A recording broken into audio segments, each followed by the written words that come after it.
Hello and welcome to Jazz Across the Pond. Jazz interviews reimagined, a brand new and a very exciting bringing together of two great nations. It's jazz talking like you've never seen or heard before. We welcome the following jazz members from all over the group, from all around the globe. We extend a very, very warm welcome to Jazz Moods from the Voice Radio North Devon, the Devon Link Live, the Smooth Jazz Appreciation Society, the Smooth Jazz Train out of Richmond, Virginia, Jazz Across the Pond, the Jazz Lovers Corner from Georgia, Smooth Jazz and more, the New Jazz Community, Sound Smooth Jazz from South America, and let's not forget Jazz Moods and Jazz Music. A very good evening to you all. Cool, I did that in one breath. So it's a very warm welcome to Jazz Across the Pond from me, Roger Lee, aka the Jazz Cat. And I'm Kevin Goolsby, and they call me Mr. G. Mr. G, the laurel to my Mr. Hardy. What was that? I said the laurel to my Hardy. Well, I don't know about that, Roger, but okay. It's another fine mess you've got this into. Hey, now that was quick. I like that. How you doing there, Kevin? I'm good, Roger. How are you? Fabulous. We've got amazing interviews. I know it's one that you and me have been really bursting at the seams and chomping at the bits to get done, correct? It's hard to believe that we're going to be speaking with Jimmy Haslip in just a few minutes. It's amazing. It's just amazing. Got to tell all the viewers and listeners, I'm here from the United Kingdom, dialing in. We've got the wonderful Mr. G there from Richmond, Virginia, and we are literally waiting for the man himself, the founder of the Yellow Jackets, to join us in the waiting room. And as soon as he does that, we'll be straight with this interview. Stay with us. Hi, this is bass guitarist Jimmy Haslip from Los Angeles, California, and you're watching me on Jazz Across the Pond with the Jazz Cat and Mr. G. Please enjoy, and thanks for listening. So a very, very special good evening and welcome along to Jazz Across the Pond. We have a very special show for you tonight. Our special guest is an American bass player, guitarist, who was the founder and former member of the jazz fusion, the wonderful Yellow Jackets. He's also an early user of the 5-string electric bass. We're going to be talking about that. Ladies and gentlemen, join me with a massive welcome all the way from California, the wonderful Jimmy Haslip. Hi, Jimmy. Hi, how are you? Absolutely nice fabulous. to see you. And yourself. Thank you so much for taking time to come and talk to the two of us here.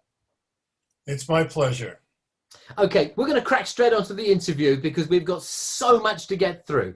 Jimmy Haslip, a New Year's Eve baby, born in the Bronx to Puerto Rican immigrant, Spanish. Apparently, if we're doing our homework correct, and we're right in saying that Spanish was your first language, and you didn't start to learn English until you went to kindergarten.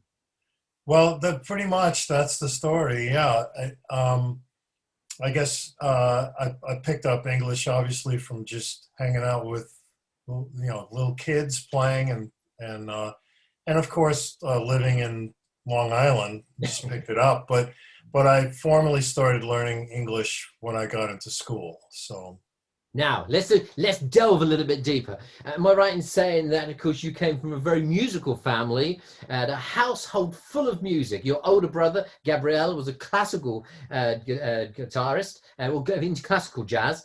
Your father a Latin and orchestra jazz, and your aunt, she was into more of the Johnny Mathis. She was into the soppy sort of music. Right. So you came from a very, very good. So music was always around the house, correct? That's correct. Yeah, I grew up around a lot of music, and of course in Latin culture from Puerto Rico and Cuba, music is a big part of life. It's a big part of the culture. So as a young kid, I was exposed to a lot of very interesting music, salsa. I saw a lot of music live, Tito Puente's band and Ray Barretto's band and Mongo Santa Maria's band. So there was that whole side of Latin culture that I was exposed to at a very young age. And I believe that, that gave me a wider scope of music and dance.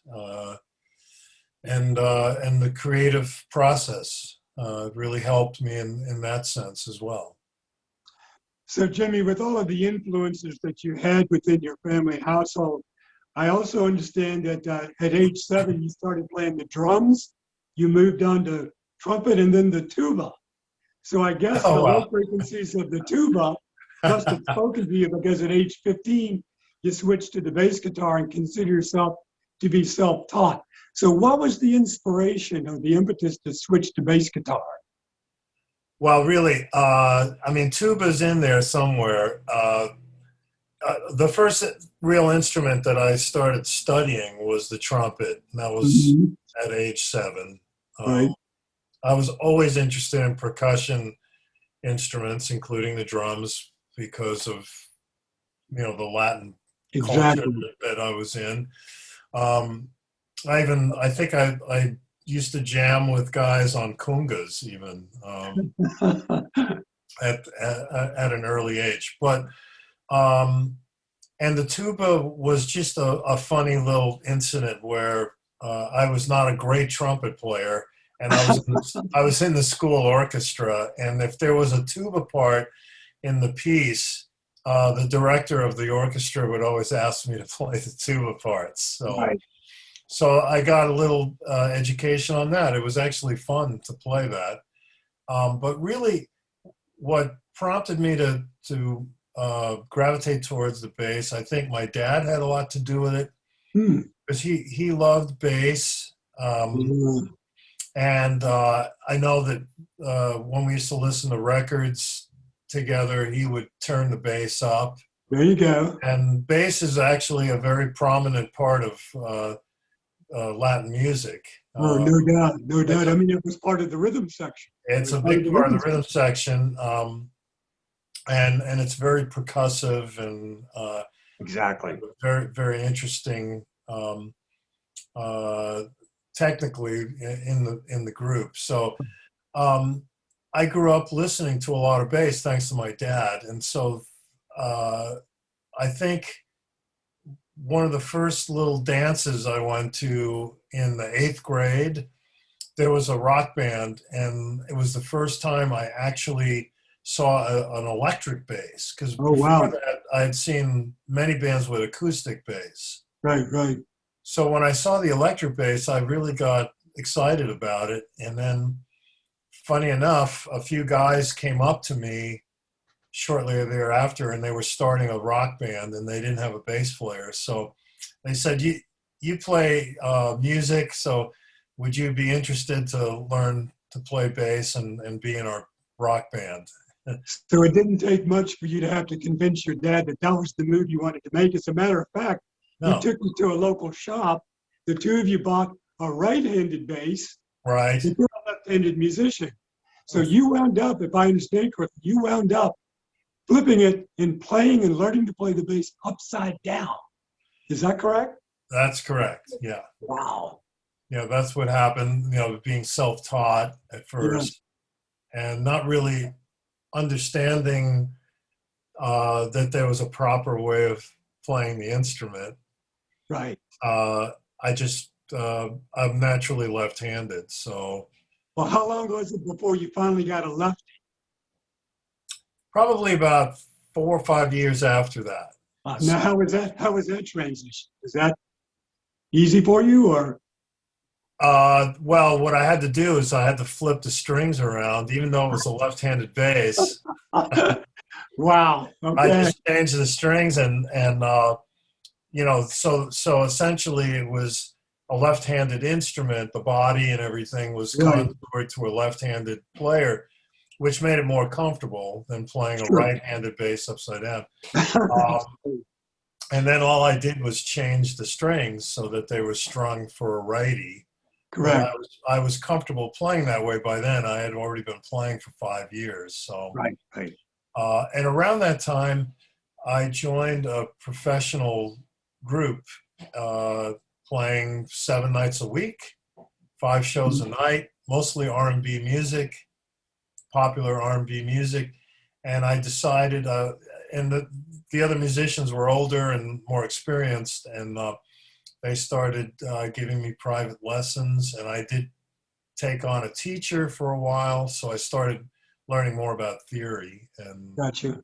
and getting my, so to speak, my chops together on the instrument,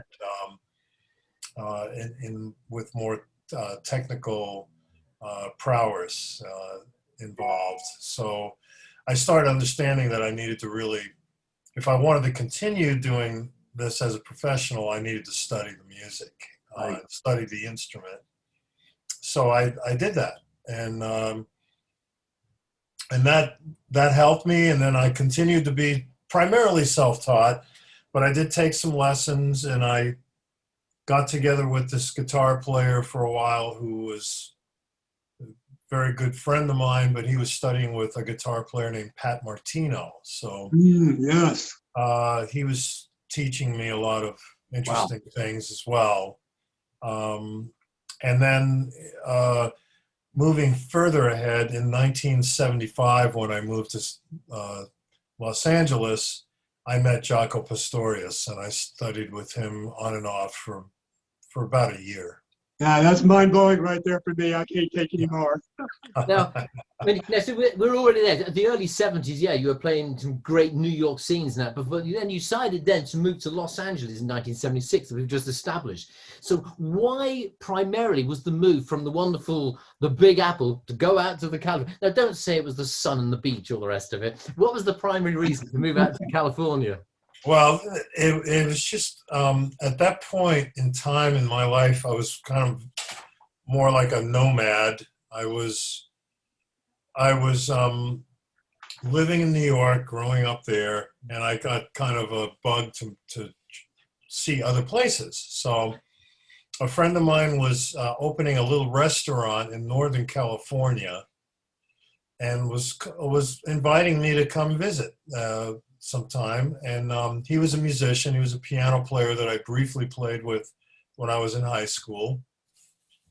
And so I took him up on that. And the guitar player that I mentioned before that I was studying with and in a band with, he came along with me. So the two of us drove cross country. We stayed with my friend up in Gurneyville, California, which is about 95 miles north of San Francisco. It's a beautiful area. There's a river there called the Russian River. There's a redwood forest called the Armstrong Redwoods. And I lived there for about 6-7 months and started jamming with local musicians that were in the area. And then we met some musicians that had come up to play with other musicians that lived in San Francisco, and they invited us down to San Francisco to play. So I ended up moving down there and lived there for 2 years in San Francisco, and then bounced around for a while, went back to New York to play with another band. Eventually ended up in New Orleans. I played with some bands down there for about 2.5 years, which also included a trip to Denver, Colorado. I played in Denver for about 6 months, and also played in a band in Dallas, Texas. So it's just kind of floating around. Yeah. And what prompted me to come to LA in 75 was running into a guy I met before named Carmine Appice or Appice. I pronounce it Appice, but I think he pronounces it Appice. Carmine Appice was the drummer with the Vanilla Fudge. Oh, wow. And I had met him before, and I've, of all things, ran into him down in Louisiana, and he had asked me what I was doing there and said that I should come to LA. So I ended up coming to Los Angeles, spending some time with Carmine. I worked on a record with him that was finally released, I think, about 10 years ago, called V8. I also met Mark Stein, who was the organist and the lead singer of the Vanilla Fudge, and I ended up working with him, and then things just started happening. It was the mid-'70s, and there was a lot going on here in Los Angeles, so I started playing with a lot of different artists here. And so in 1977 was when you got the call from Robin Ford about starting up a little quartet I think we've all heard of. Yeah, So tell us a little bit about what band that was. that was the beginning of the Yellow Jackets, and Robin was the catalyst for that group. Mm-hmm. So I had been touring for quite a while with a Brazilian singer named Flora Purim Oh, golly. and You her got to husband Ayrto.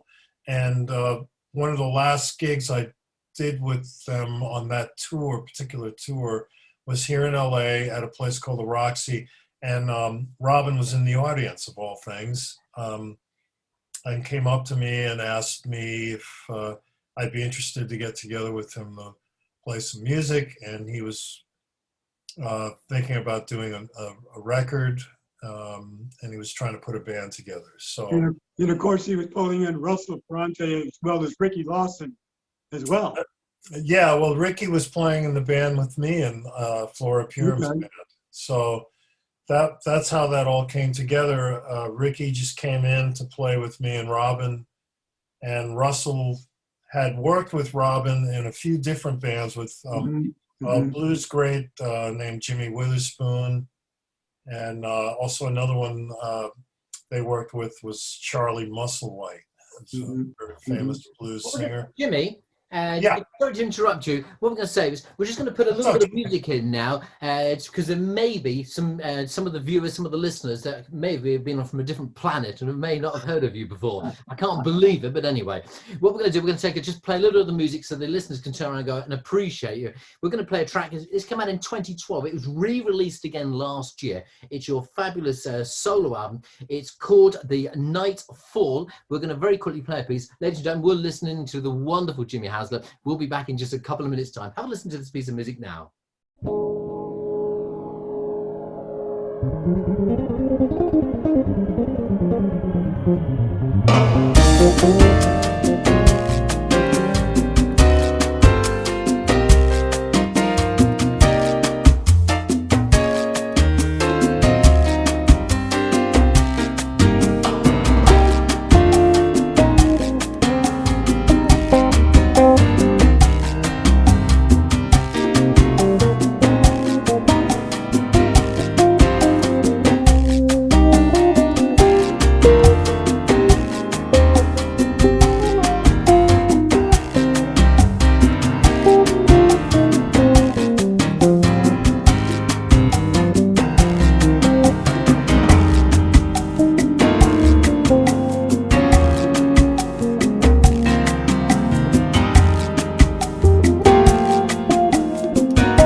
been listening to the wonderful Jimmy Haslip. It's a great album. It's called The Nightfall. It was re-released again last year. That particular piece there is called the, excuse my pronunciation, the Casa des Ora, which apparently means House of God, of Gold, sorry. Right. Casa de Oro. Yeah. Well, you say it much better than I do. That's okay. So we got the wonderful Kevin, Mr. G, sat in the corner there, and that some of the great names. Whilst you go into you skipped over Los Angeles. Some of the names that you've worked with: Jeff Lorber, Bruce Hornsby, Rita Coolidge, Marilyn Scott. She's with us during the summer. We're doing an interview with Marilyn Scott. Oh, great! I'm working on her new record right now. Oh, really? Wow. Yes. Well, that's going to be a. So I'm producing a new record now. The late, great Aldro, Donald Fagen. My ears picked up on that one there. Anita Baker, just to mention a few. So, yes, as Kevin's already alluded to, we talked about the Yellow Jackets. You were a founder member of it, 1977. And great, you took it right up to 2012. 21 albums. Tell us a little bit more. Then we're actually going to play a piece from the Yellow Jackets. So carry on your wonderful story about the Yellow Jackets. Okay, so I'll try to. It's such a long story and kind of an amazing experience for me personally, because it was actually 22 records that we did together in the span of 32 years. And with that, we also did some collaborative projects with other artists. So it was a very incredible and awe-inspiring project that lasted a long, long time. And it's really, for me, responsible for the fact that I've focused my career as of late, over the last, I guess, 10 years, as a producer. And I've now produced over 180 records, and I'm right at this moment producing 10 records. So one of which is Marilyn Scott's record, and that's my 8th Marilyn Scott record that I'll be producing. And I'm also now producing my 8th Jeff Lorber fusion record. Hello. But the Yellow Jackets was incredible. We played a lot of music. We toured around the world for 30 some odd years. I saw so much music indigenously in all these the 4 corners of the world. So just being in a band like that toured around the entire world, from Africa to Asia, from Europe to South America, all over the United States and Canada, Mexico, Central America. It's amazing to me, all the ground we covered. And, not to mention that it added a lot of music to my personal catalog as a composer. I have now over 400 songs published.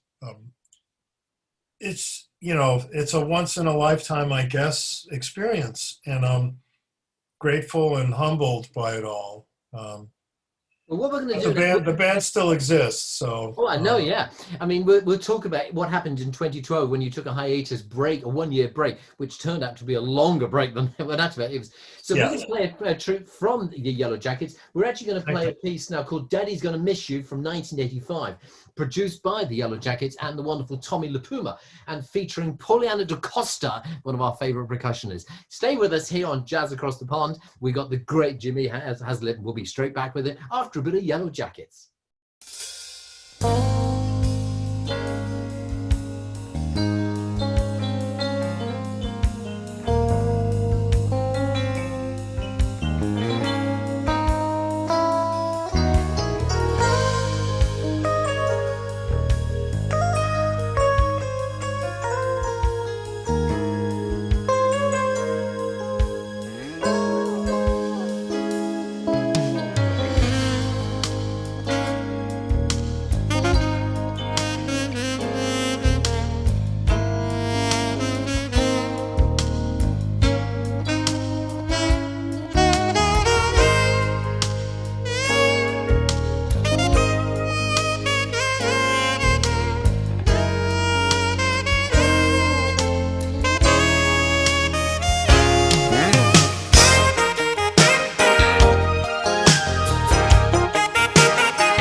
That was a great piece, no doubt. Jimmy, let me ask you a quick question. So before we listened to the Yellow Jackets, we were talking about you decided to take a 1-year hiatus, which ultimately became permanent. We Yeah. know there were a lot of reasons for that. I know family ties are very strong, but you also alluded that there were aspirations that were tugging at your heart. And I know a lot of that was to be able to produce projects yourself. What else can you tell us about that hiatus and the decision just to carry on without the Yellow Jackets? Well, there certainly was a lot going on at that time. I was also turning 60, and I had been traveling quite a bit, and I just felt at that time I wanted to slow down on that end, do less touring, and all these opportunities started popping up for producing. So that was one big item that brought me to leaving the band permanently and just focusing on production. And like I say, I've been producing somewhere between 8 and 12 records a year since 2012. And then due to COVID, so there was absolutely no touring. I actually, in 2020, I produced 14 records. So, Wow. A man in demand, obviously. Well, I'm not sure about that, but I am grateful for the opportunities, and I have been working with a lot of really incredible musicians, a lot of wonderful artists, and actually over the last 3 years, I've connected with a record label. A gentleman named Joseph Patrick Moore has a boutique label out of Las Vegas called Blue Canoe Records. And that's been a home for me to bring production work there. I've actually now, I think after this year, I'll have released 25 records that I personally A&R'd or produced on the label.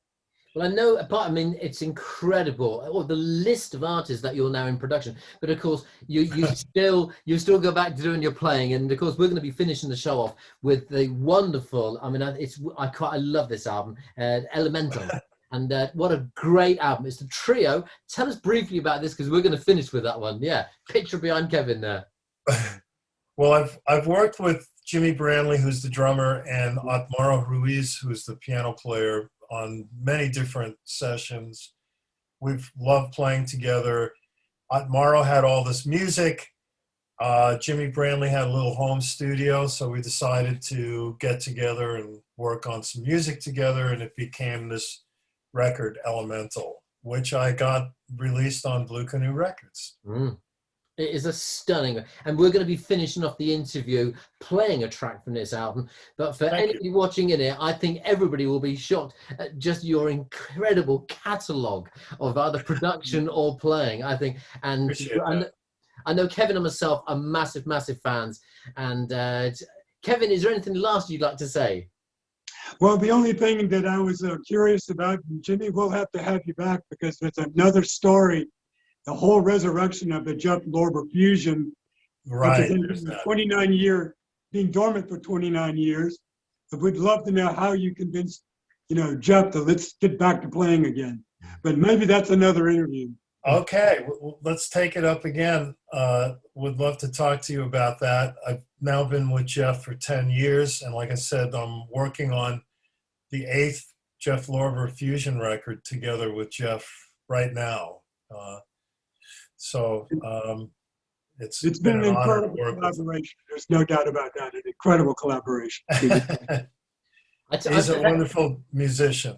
I'm thinking outside the box here, and I know Kevin goes, oh, here goes Roger, he's going on one again. I think a coup for Jazz Across the Pond would be inviting yourself back with Jeff Lorber on the launch of the 8th album. That'd be awesome. I'm sure he'd love to do it. Jimmy, you got to do some arm twisting on that one. All right, it'd be my pleasure. Whenever I say anything, I can see Kevin go, oh, where's Roger going with this one now? If you don't ask, you don't get. That's my philosophy, Take it there anytime you want, Roger. Anytime you want. He's around. We're both working on this new record, so we're excited about it. And maybe when we finish it, will be a good time to get together with the two of us. Oh, That'd be that would awesome. be incredible. Jimmy, can't thank you. The time is really running out very, very quick on us now. We're going to be blocked off. Can't thank you enough. Our thanks to Jimmy Haslip. Thank you so much for taking time out of your day from California today. It's my pleasure. Thanks for inviting me over, and it's a pleasure to speak with you both. Oh, that's right. So from us, say goodbye, Kevin. Goodbye, Kevin. And it's goodbye from him. From everybody here at Jazz Across the Pond, take care. From Jimmy, from Kevin. Until next time, look after yourself, take care, and bye-bye.